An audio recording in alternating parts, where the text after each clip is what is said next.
It's been 40 years since Prince released Purple Rain to theaters, and yet this film and soundtrack celebration has been muted. So it's only right to close the year by taking a look at this significant movie. Not going to keep you waiting any longer, so without further ado, let's get through this thing called life. Before we begin, if you want to see music bios or more good videos like this, hit the subscribe button. Also, I've started a Patreon account. On here you get more copyrighted material and they'll be uploaded 48 hours prior to YouTube. If you want to support or visit, link is in the description. And without further ado, on to our feature presentation.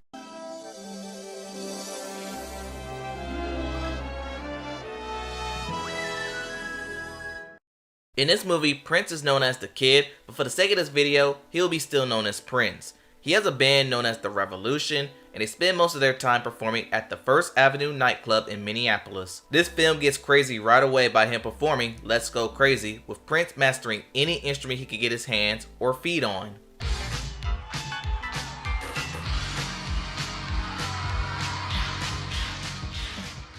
During the opening montage, we meet Apollonia.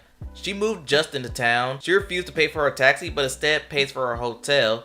After this, she breaks into the nightclub and wants a job performing. We also meet the flashy Morris Day, as he's the lead singer of his band known as The Time.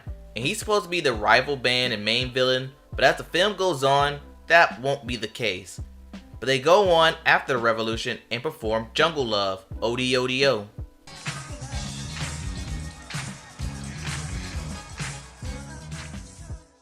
It is during this time where Apollonia catches the eye of Prince. But back home, we learn that Prince's home life is toxic.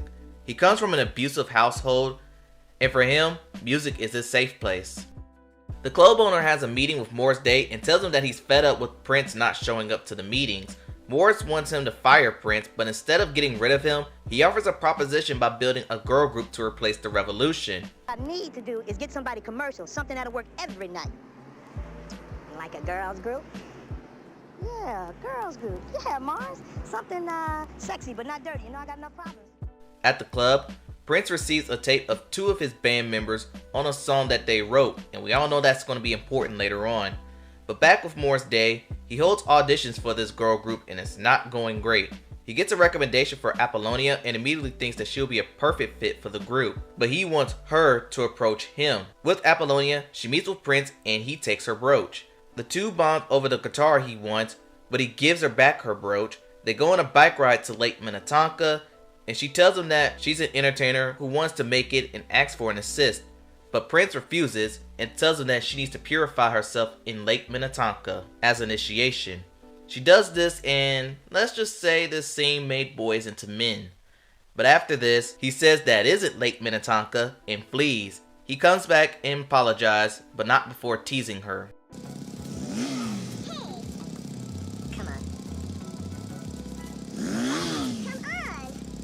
Okay.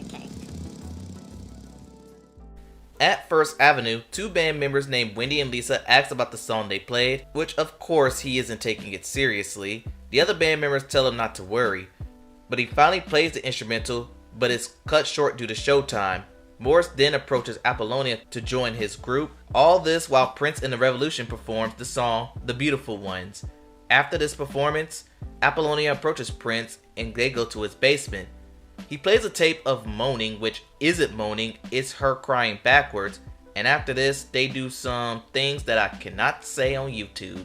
Prince then finds Wendy and Lisa playing the song and tells them that he'll never play their song, but Morris approaches Apollonia again, but she tells him that Prince is going to help her, but he shoots her down by telling her that Prince is too self-centered to help her and will never give out an assist. No, he isn't. He's never done anything in his whole life for anybody but himself. That's not true. Oh, yes, it is. What's he done for you? Prince is back home playing the song Wendy and Lisa wrote, but he once again spots his dad hitting his wife and intervenes. He couldn't even zone out with his music this time. But after the DV incident, Apollonia sneaks in and gives him the guitar that he was looking at earlier. That's when she drops the bombshell that she's joining Morris's group in order to get the guitar, and Prince goes full Ike Turner on her. The owner finally meets with Prince about his recent behavior. He tells him about Apollonia 6 and informs him that It'll be them or the new group, as he only needs 3 acts, not 4. Morris says he's got a new group called Apollonia 6. You know anything about him? No. Got one problem though. What's that? I got 3 acts. I don't need 4. That means one of y'all have got to go. Prince's mental is spiraling as the montage of When Doves Cry is playing. He comes home and finds his father playing on the piano. Find out that he was a musical talent like Prince, but wasted it away. They actually have a small heart-to-heart convo, but when he asks Prince if he has a girlfriend, he tells him to never marry. You got a girlfriend? Yeah, I got a girlfriend. You gonna get married? I don't know. Get married. The next night, Prince is playing at the Avenue, starting off with Computer Blue, which is suggestive to say the least. While Apollonia was in the crowd, he plays Darling Nikki and airs out all of their dirty laundry. Feeling humiliated, Apollonia storms out, making the situation worse. The owner then confronts Prince about bringing personal drama on stage and tells him that he is becoming his father. And that's when Apollonia 6 make their on-stage debut performing Sex Shooter. It immediately outshines the revolution, putting the band on shaky ground.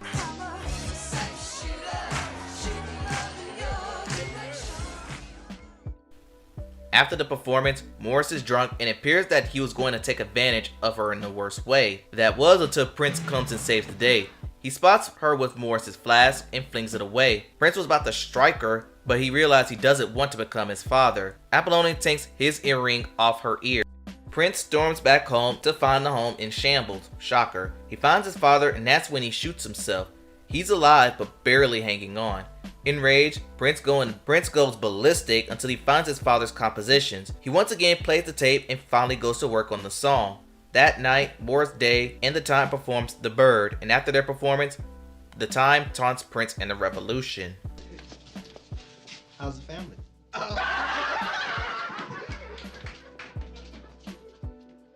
On stage, Prince announced he's performing a song dedicated to his father, and it's the song that Wendy and Lisa wrote. The song will be called Purple Rain, and ladies and gentlemen, a moment in American history.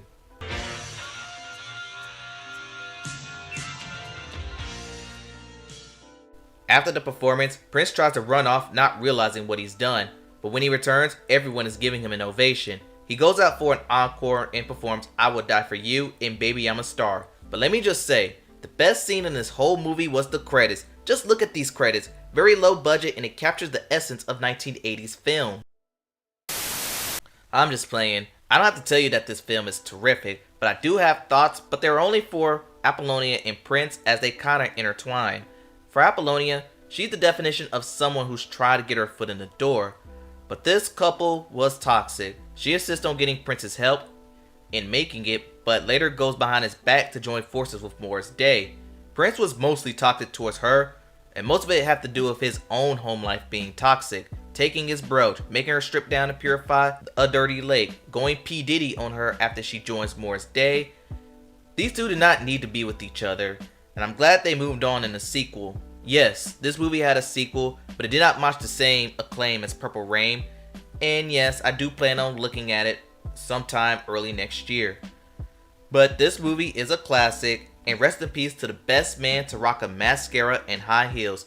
And that concludes the Purple Rain recap. Tell me what y'all think in the comments below. Please like, comment, and subscribe to the channel. Thanks for watching. Rest in peace to Prince, and I'll see you next time.